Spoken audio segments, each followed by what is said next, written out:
Okay, so hello there, Lillie. Thanks so much for taking part in this. I thought it'd be really cool to just have a conversation with you about all sorts of crazy design and creativity and all sorts of stuff like that. But one of the main things I'd really love to pick your brains on is, pun intended, how to get ideas out of your head. So I wondered, could you just give us a little bit about your background and then we can jump straight in? Yeah, absolutely, Jude. I'm super excited to be here and talk with you. Communication and specifically communicating crazy ideas is a weird passion of mine. It's something that I've become really interested in professionally and personally, so I'm always excited to talk about it. I'm a senior concept designer. I work at Lego in the Creative Play Lab, which is Lego's innovation department. And I work on the next big thing. And along with that comes with communicating what you think the next big thing is to everyone who needs to be involved in making that happen. I'm originally from the US, but now I live in Denmark, and I've been here for a while now. Well, so that's really great. And I remember, I absolutely loved working with you guys in Creative Play Lab. And one of the things that really struck me about the process is that, at the time we were working in sprints. So for 2 week, sprints of things that we would try and understand a fundamental question or principle. But at the end of those 2 weeks, we'd also try and communicate it in a way that not just designers would understand it, but actually anyone from marketing, sales, logistics, legal, IP, anything. It could be very, very broad.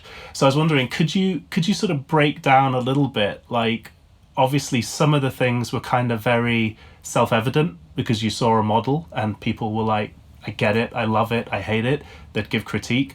But how would you, and this, without giving anything away, I know that you worked on a lot of stuff that were actually quite conceptual leaps, not just for the children, but for the parents, and indeed the whole business. So I was wondering, could you sort of give us a little insight into tips and tricks of the trade? Yeah, absolutely. There's always, you're right, communicating what you're working on is very rarely to designers. Like, they're gonna understand and tell you if they love it or hate it very quickly. It's everyone else in the organization, and this is reflective not just of a big company, but of anywhere where you're going to be out in the world needing to share what you're working on or what you're interested in. And I can't talk about the specifics too much, but I can talk more generally to the communication process. So definitely always good visuals, that's the minimum. But the spiel, the one-liner that you use to communicate what you're talking about, becomes so important. And it doesn't matter if it's a very fully finished product that's ready to hit the shelf, or if it's just that really kind of abstract gem of an idea that you're working on. But capturing that vision and that ambition, why you're doing this, why you care about it, and why other people should care about it, getting that first and fundamentally, and then repeating it over and over and over and over again. So every time they see you, they're thinking about, oh, that thing that she won't stop talking about, is really critical. The rest, anything that you want to do to make it look nicer or look better, can come after you've got that foundation settled. So really cracking that vision. Why do you want this to happen? Why is it important to you? And communicating that part first and foremost is going to make a lot of the other stuff fall into line. I think second big tip that I would add is lead with emotion if you can. So it's very hard for people to deny what they feel. And if you're working with something that's very abstract and isn't a thing yet, it isn't something that you can pick up and say, look at this thing, it's great, right? But it's the beginning of that journey. If you can help people feel it and understand at an emotional level why this is a big deal or why this is important, it's going to be very easy to get into the logistics later. What do you need from them? How can you make this happen? What's the next step? But leading with emotion first is always going to help. So what do you do when you find yourself in a situations where, and I appreciate, I'm asking a question, and I know you spend a lot of years refining your skills, but to go back in time, as it were, I'm sure, like most creatives, you you reach a point where you realize my emotions are not the same as your emotions, and not the same as Dave, Sue's, Bob's, Anne's in the room. And so what do you do when you've got to satisfy a multitude of different emotions which might be radically different?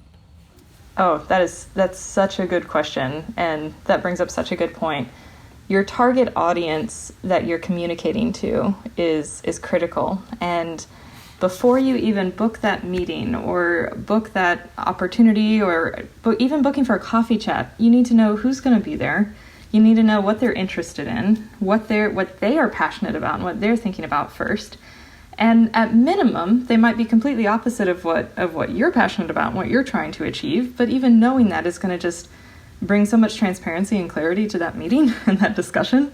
It's good to have that up front. You don't want to be in a situation where you're standing there talking with them and they're like, oh, I thought you needed me for this, and it's actually completely different. That's not a good situation to be in. It's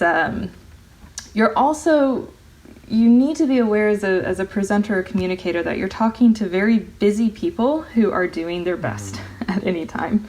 So the multitude of different opinions and agendas sitting in that meeting room, they've all come from their busy lives. They've come from other meetings. They've come from other discussions. They're thinking about how their kid is at home. They're thinking about their relationships. They're thinking about their money. Like, there's all these different things going on in their head, and they need some time to focus on you.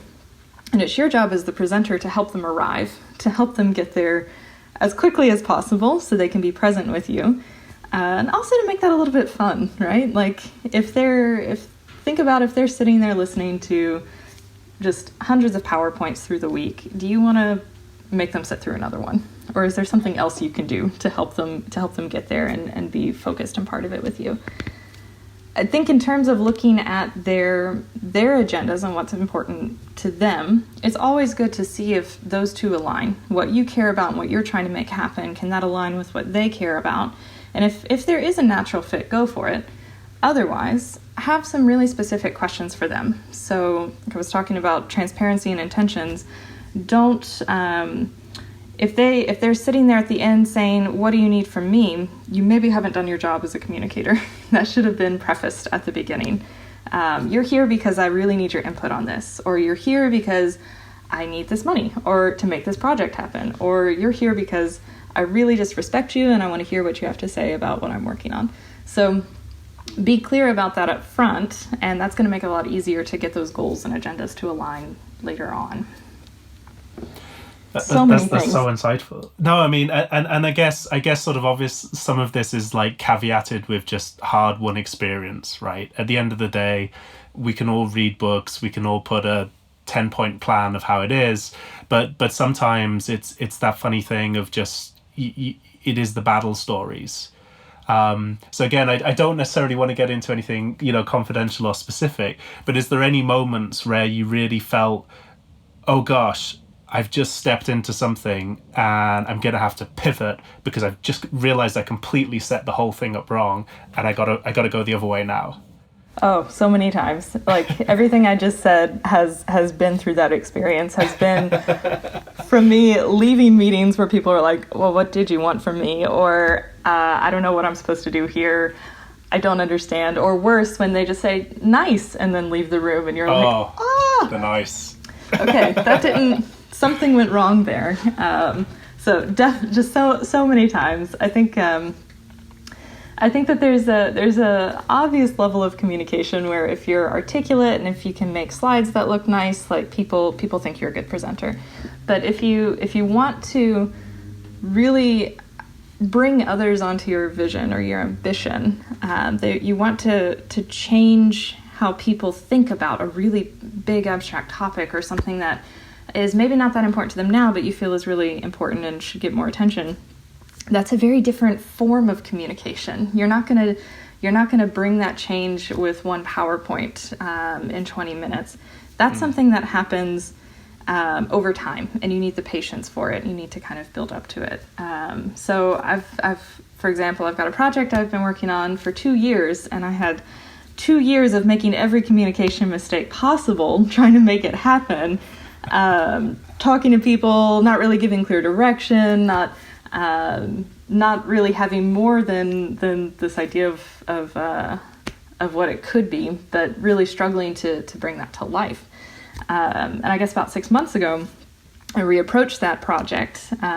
We were on pause, and I reapproached it, and I just knew that it was the right thing to do and wanted to bring it back and keep it going. And we completely inverted how we were presenting it. We stepped away from the PowerPoint. We made a immersive experience that brought people into a new environment that we designed and made them feel like a kid again, and just completely flipped everything that I thought I knew about communication on its head and tried it this way. And it worked. And people got excited, and they understood, and they got moving. And sometimes it takes just completely stepping back, breaking all the rules about what you think you know you should be doing, and changing it entirely to get something that vague and odd to resonate, to really, like I said, bring back that emotion. Yeah. No, I think it's really nice of you to share that, you know, the honesty of someone, even with your pedigree and track record, still has moments where you just go, I got to tear that up and start again. And it really is, it's scary, isn't it, when it happens, because you think, how is my professional, and also just your respect from your peers and your friends, and maybe you're leading a team that then has been looking to you for guidance and leadership, and you're having to make a really hard choice and pull the plug and say, I know we did all that work, but it's a sunk cost fallacy now. We're just doubling down on something that isn't working. So I guess, you know, it's when you're starting out in your career, I guess you could say the only other flip side is that you don't actually have all this pedigree. You don't have all this pressure and expectation. So how did you maybe play to your advantage at the beginning of your career with that? Like, how did it go for you? That's a great question. I think at the beginning, I worked on the basics a lot, and the basics would be things like, what is the spiel? What's the one-liner for what I'm talking about? Making sure I had good visual communication skills for when I needed to design or visualize what the idea was. Really kind of understanding and getting those. And I think the biggest part there is, even if you're not a designer or you're not a copywriter or a speechwriter, what you can do immediately is just practice. Practice, yep. Even if it's a 5-minute little demo of what you're working on. Spend an hour, spend 2 hours figuring out exactly what you need to say there, when you need to say it, show it to other people and get their feedback and their impressions of how you look, of how you stand, and how you're coming across, and practice. I didn't even think about it. I used to do presentations in university all the time, and it was fine. I was a good presenter, and we got a new professor in. It was the first time that we were working with external clients, and he made us practice the presentation. And I was like, I've never done this before. I've never needed to do this before. I'm fine. And it was revolutionary. It changed everything. So it doesn't matter who the meeting's with or what the meeting's about. I make sure there's an outline. I make sure there's a clear goal, there's a clear ask, and there's been some thought in preparing for that ahead of time. Did it for this as well. So it makes so much of a difference. I can't recommend that enough. But yeah, I guess it's also that weird mixture of you know, I think both of us, you know, we've both got our notes, but I think actually the truth is it's somewhere between totally winging it and being overly scripted. Yes. Because you're still leaving yourself the flexibility to go, that was an interesting point, let's go off on that tangent. So, you know, I guess maybe to take a tangent in that case, I guess one of the things that I remember seeing, I saw Stefan Sagmeister, the graphic artist, when I was at uni, and it had like quite a big impact on me, because I remember he was debating this thing of whether, you know, I think it's Paul Rand or someone who was famous for going in saying, I don't pitch you the 3 ideas and let you choose. I just pitch you the 1 idea and that's it. And that's the reason you pay me 6 figures or whatever, is because I'm not here to trust your opinion. I'm here to tell you as an expert what it is. and then you can choose whether you want to get it or not. And I felt that he was quite smart in that he was realizing he was expressing this to people at the beginning of their careers, and said that's a game for when you're at the top. Yeah. And you have a folio which is extraordinary. So in some ways he was saying, even though I occasionally do that and I go in with some swagger, there's actually merit in putting 3 things together, or 2 or 4 or whatever. But I was wondering, is there actually something that you feel, even though you are at a senior level, is there actually some legitimacy to sometimes give people options? Is it about them investing in it emotionally, or is it about managing, should we say, a fact that you don't actually know what the singular artifact is that needs to be done? So, where do you go on that spectrum of the Paul Rand versus the we don't know, so we're guessing it? Oh man, I regardless of seniority, I think I'm always, maybe this is the nature of my work, I always lean more towards, we don't know, but we want to find out. And honestly, I believe in vulnerability and communicating that and in talking about that. Definitely be confident in what you can do and in your capabilities. But there's absolutely nothing wrong with saying, oh, I don't know the answer to that right now, let me get back to you. Or we want to find that out as well, and we're going to investigate and figure it out.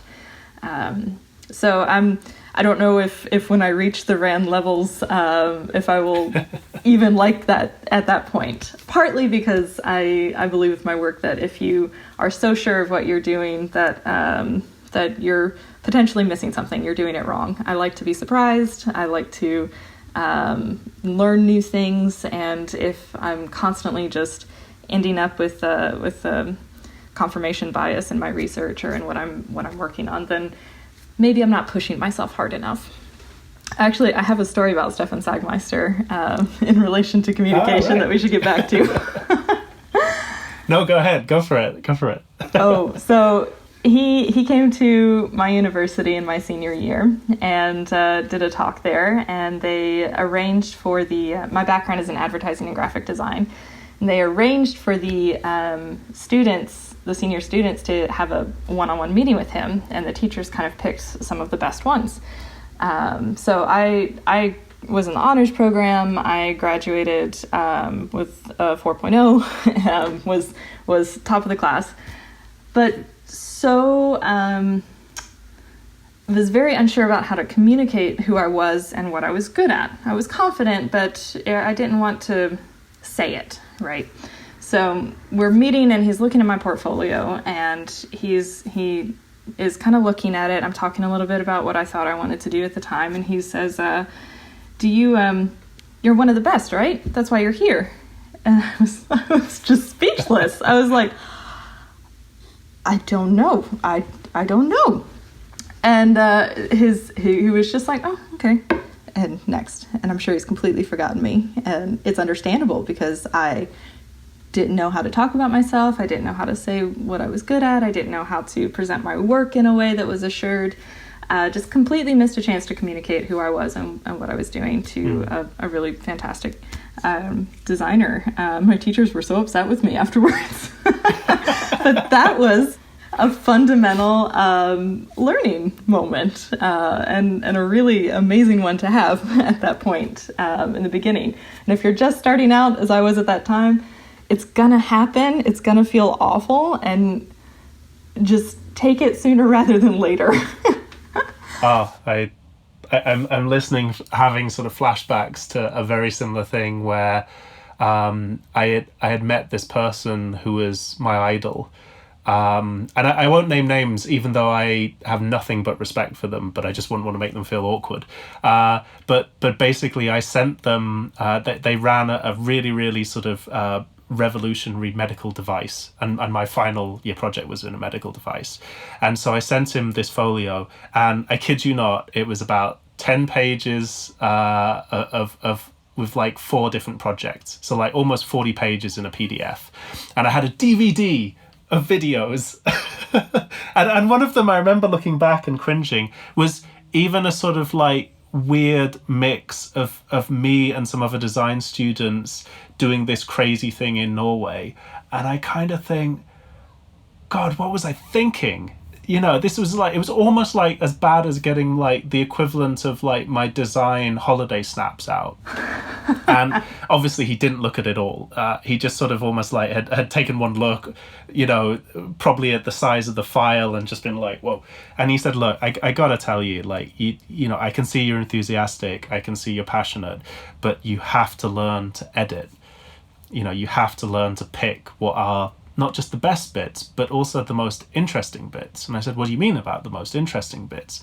And he said, well, it's not always about the big wins. He said, sometimes, like, I've picked students or worked with clients or whatever because of something where they've gone through a monumental shift in their perspective, their identity, or something. And he's like, that ability to adapt, like, I guess you could almost say in parenthesis, in a Darwinian way, it's not about being the fittest, strongest, it's about being the most adaptable. Yeah. When, I guess, to flip the question round, when did you find yourself in a situation where you really felt an experience like rocked you to your core and you think, I now don't know what to do, but I need to do some housekeeping on who I am and figure out where to go? Whew, that was a good one before. I think that just called into perspective a lot of. It just kind of hit me a little more to the core of like, ooh, what do I want? What do I want to say about myself? It's that's a great question. I think I've been in situations a few times where trying to communicate sometimes these big abstract ideas and having the reputation of being a strong communicator and being unsuccessful, not just once, but many, many times, was really difficult to understand and really hard for me to figure out, like, why wasn't this working? What am I doing wrong? And I think even in your case, saying that he wrote you back and said what you needed to do was really helpful, because sometimes you'll be in situations where you know that something isn't hitting, but people can't tell you. They can't verbalize it. They can't help you understand what's not working. And those times are just really tricky. It's really hard to understand yourself and what you're, what am I missing here? I think the way that I got out of it was just stepping back for a long time, like months, stepping back from the situation and leaving it alone. And I was thankfully in a place where I could do that. I know that's maybe not that's a luxury for some people to be able to do that, but it was getting the distance from it to then look back at it more critically, looking back at it as someone who was on the outside and didn't care about the thing the way that I did. Someone who was maybe looking at it for the first time, unlike me. What were they seeing? What were they thinking about, to help me really get that perspective on it? But yeah, that continuously being wrong, building up the stamina to keep going and pushing beyond that, took some practice and some patience, like learning to be patient with myself and in that situation. And I guess sort of not to sound too much like a sort of hack psychologist here, but I've often wondered a little bit when I look at the education, and I guess I'll disclaimer you for the benefit of the viewers that you're not, representing Lego's opinions or anything here. This is just a conversation. But there is an interesting thing that when you look at how much of school, it has a lot of attainment. It has a lot of you passed or you failed, or you got 89% or you got 91%. And it feels like, understandably, we have to have a mechanism to grade a cohort of students.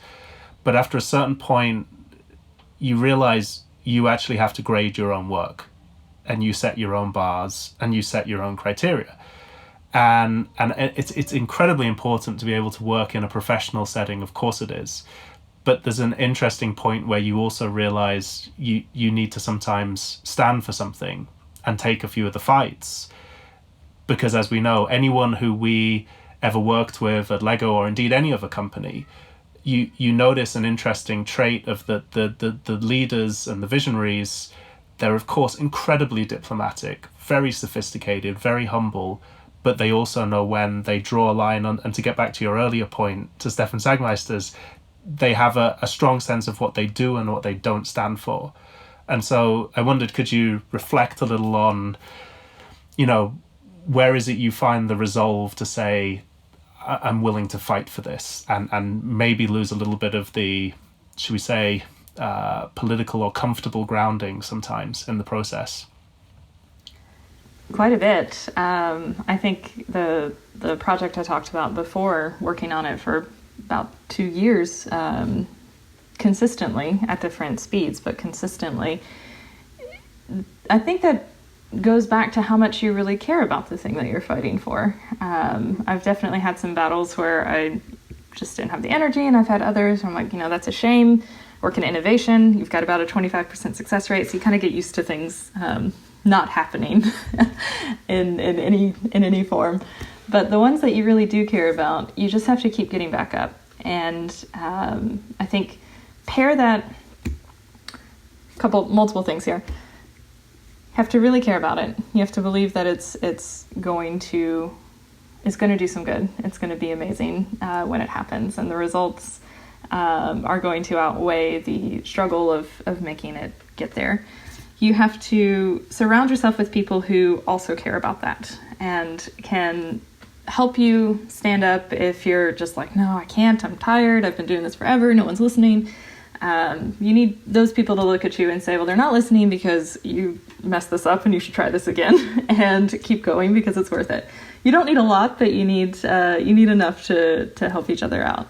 And you just need a little bit of patience sometimes. I was early in my career, I was very much, if it's not happening now, then it's never happening and it's over for good. And that's not the case at all. Things come in waves. So it might not happen today, but that doesn't mean it won't happen later. And having the patience for when is the right time, and maybe thinking about what you're communicating or talking about less as, here it is, take it now or leave it, and more about kind of planting those seeds and getting ambassadors and getting people interested and also excited. And every time they hear something that's related to what you want to do, get them to say, oh, actually, you should talk to this person because they are also really passionate about this and thinking about this.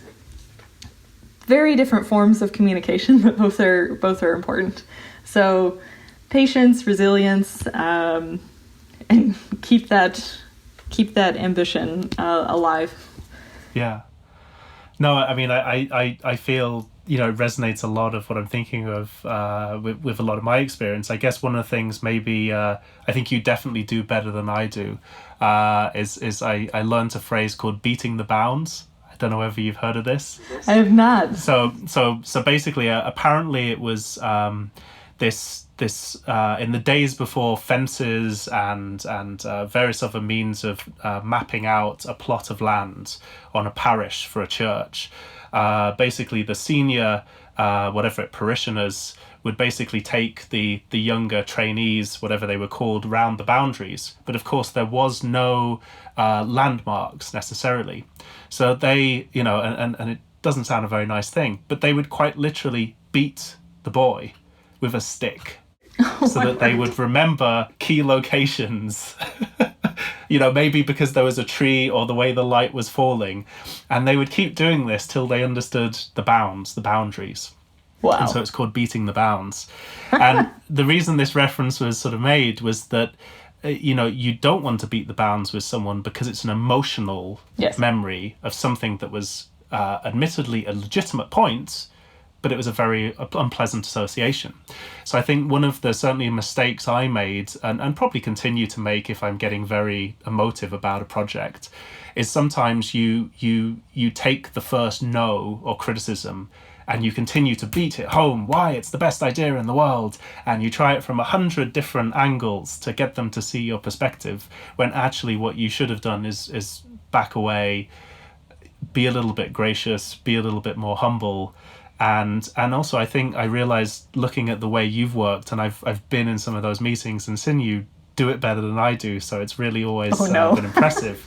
It's just I can see the flicker of emotion, and then I can see the self-control kick in, and you go, I do really respect this person. I disagree with them, but I know I gotta live to see another day. And I've definitely, and also one of your other colleagues, who I won't mention, beginning with M, but again, very calm under pressure. And I think that is something which just comes with a bit of time.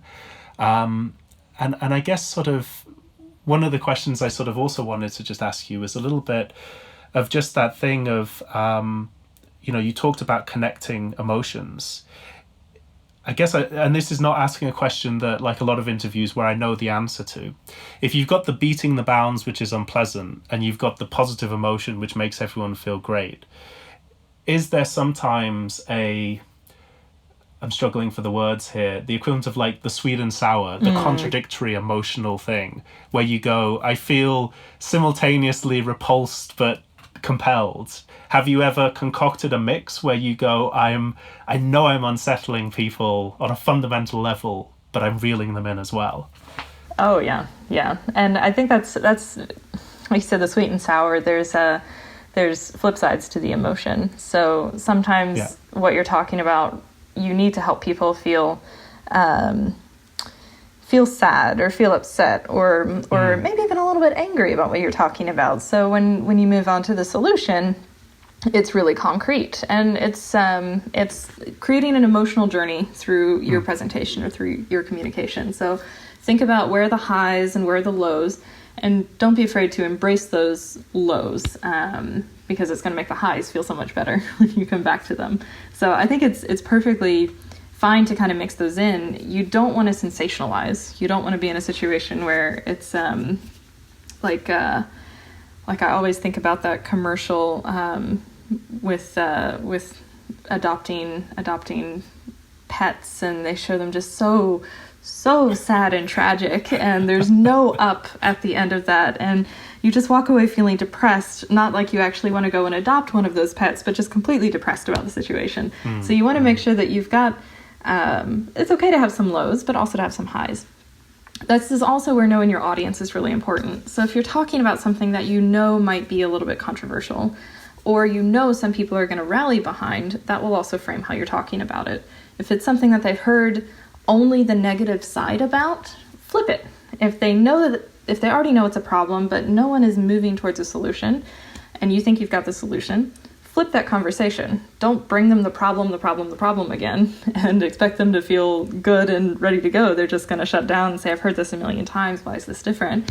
Bring them the solution and talk about how much better the world is going to be when this happens, and how amazing things would look if this was able to be implemented, and bring them into that. So I think don't be afraid to embrace the highs and the lows of an emotional journey, and remember who you're talking to find out which one is appropriate.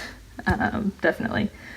I have another anecdote of an early learning experience. I was in a meeting, and it was a bit tough, this meeting. People were talking, and everything was very uncertain around what we were talking about. And they wanted to do a roundtable at the end to see how people felt. And I think I'm telling this because I think it's a good example of understanding your power in your communication beyond when you're doing formal presentations, just on an everyday level, how much power you have as a person in communicating. And it got to me, and I was very unsettled by everything that was going on, and I made the mistake of telling everyone that. And I was very, very open. I was not very diplomatic at all. I just was like, nope, don't like this, isn't working. I'm surprised we're at this state right now. Just missed it completely. I didn't read the room. I didn't, they asked my opinion, and I just gave it. And people talked to my manager after that. People were like, we respect her, but how she said it was very inappropriate. And I was shocked. I didn't think that people paid attention to what I had to say that much. And I was just completely surprised. It wasn't my intention to make everyone else feel bad. I just said what I thought. But I really learned at that moment how much what we do say matters. And it doesn't matter what seniority you are. It's just as a person, as human to humans, how we talk to each other. So been working a lot more on kind of managing to keep sharp elbows, but not knock people over. Draw blood. With that. And unfortunately, I think you just got to go through it, right? Like, you can hear my story, but you're going to go through your own form of it, and it's going to feel awful, but you'll come out of it learning to kind of breathe and think about how you're going to say it the next time a bit more. Yeah. I guess one of the things, I'm almost visualizing it, that it's like layers of an onion. You have to spend quite a bit of time understanding yourself. You have to spend quite a bit of time understanding the team that you're in, then maybe the department or manager, and indeed the organization. But of course, I'm sure you know where I'm going, is that the people who are on that outside, usually sales and marketing, I think designers can often sometimes be, and I say this with my hand up at the beginning of my career, you have a bit of a sort of sense of they don't get it, they don't see the potential, they don't see the dream. And I feel actually sometimes a lot more empathy and sympathy that they have to simultaneously understand the raw passion and energy of enthusiastic creative people. But then actually they're doing business with either distributors or salespeople or stockists. And of course, general public who maybe haven't gone through a degree in creative thinking and, have all these, should we say, muscles of creativity that our training gives us. And so they have the hard job of going, gosh, I might have been feeling everything you do, but you've left me with a lot of feelings, and I now need to translate those into things that make sense on a shelf, on a box, in a TV ad, or whatever. Yep.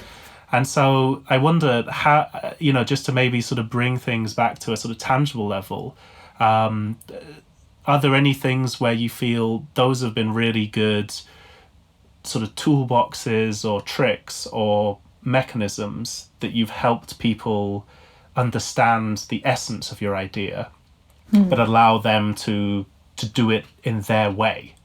Yes. Similar to setting the goal for what you're trying to communicate ahead of time. Your goal might be a little bit external, so I need this person to do this, because of this presentation. It could also be internal, your own internal goals. I will know that this worked if I hear this, or I will know that I've communicated what I needed to if this action is taken. You should probably also have some takeaways. So when you go into that, know what you are asking them to do, or have some really clear takeaways so they can walk out feeling like they have that direction and they know what they need.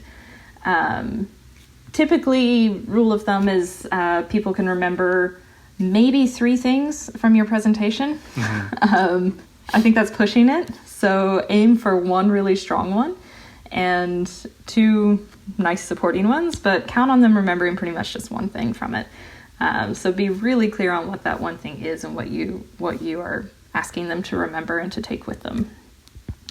I think if you can clarify your intention there, the tips and tricks for how you can do that can be a lot of different things. But there's not much point in skinning a presentation with a lot of cool tricks or flash if you don't have that foundation of your intention first. Mm. So I guess one of the if you mind me sort of evolving that bit of just saying, one of the other things I think often at the beginning of your career, you always get very excited about the potential that an idea might change the world. Mm. And it's quite intoxicating, the naivety sometimes of which you can see things as being black and white. But nonetheless, I can't help feeling that Lego is one of those companies that, suspends a bit of cynicism for a little while and says, actually, every generation does change the world. It doesn't necessarily have to be like Greta or anything like this, but actually, each generation will be doing things differently, in Lego's case with play and education and dynamic. And so I guess I wondered whether you had any sort of reflections on how you realize you're dealing with adults and indeed your own generation and perspectives, but you realize you're designing for a different generation. You know, in Lego's case, very pointedly, it's younger. Yeah. So how do you, if you've got the senior managers, not to be ageist, but you guys, and then you're aiming down there, it's almost like you've got this weird hill to go over. Yeah. Yeah. So I wonder how, is there anything where you feel, is the trick to sort of lobby the kids and prove that they get it and then say, look, the kids get it? Or is it to make the adults feel more childlike and empathize through different ways that they can relate to it? For me, it depends. I think the example I used earlier was the latter that you just said, helping adults relate more to what it's like to be a kid. I think that there are certain forms of communication or testing that are respected and really quickly understood, so you don't have to explain a lot. Quantifiable data is a good example. You just have to show the numbers and people believe. They don't have to understand what it is or why the kids like it to see, oh, the numbers look good. If it's something a bit more early and abstract, like the example I used earlier, you really have to take the time to help people understand it. And that's where helping them feel like a kid again is really powerful. I would say for any profession that you're in, helping someone relate to something that you're talking about that's quite far away. Like I've seen really amazing communication examples where people have used video games to illustrate what it's like to be a refugee, for example. It's a really good way to help you empathize and understand and step into a role that might be very far from what you experience in the daily. And back to, people are busy, people's heads are elsewhere, they're doing their best, they're trying to pay attention to what you're talking about. You should make it as easy as you can for them to do that and to engage and to be a part of it with you. That I'm always going to lean towards help them empathize and relate to what you're talking about more than in balance with, not more than, but if you can lead with the empathy and lead with the emotion and the feeling, back it up with your data, back it up with saying, what you just felt, we saw kids feel the same way in testing. That's always going to be a really powerful combination. If you always just go in and say, no, kids love it, but people don't really understand it, it's not going to stick. It's not going to stick. No, it's really fascinating to see all those different journeys. And I guess, obviously, as you know, we don't always get into Lego details, but are there any other companies or individuals who you feel are making some really interesting provocations, not necessarily getting it all right, but you've really felt inspired you or challenged you on a creative level? It's a good question. I don't think a particular company, but I've been very personally interested in kind of the futurology industry. So this idea of looking at what the future might be and coming up with different scenarios of what the future might look like. I think that's really interesting because the future is also incredibly abstract, or it can be incredibly cynical and dark, and everyone goes apocalyptic when they think about it. But looking at these experts and how they take everything that's happening in the world today and say, well, maybe the future could look like this or like this or like this, and then communicate that back in a way that feels really relatable and interesting, I think it's really powerful. Like it's hard to imagine something as abstract as what the future could be. And there's lots of different ways that people are kind of playing around with this. Not one particular big one, but maybe it's how people are using VR, or how people are changing, using virtual ways of working even to connect and to communicate. There's a lot of different aspects to it that I think are interesting to look at. So I've been interested in that area for a little bit. No, that's really great, and I'll be sure to put any other links, as I know I'm just putting you on the spot on that question, but I'll add a couple as well, as it's always nice for anyone looking at this video at a later point. But no, thank you so much for taking the time, and it's really been amazing just hearing your perspective on this, and yeah, I really hope it helps people give an insight into the journey of that.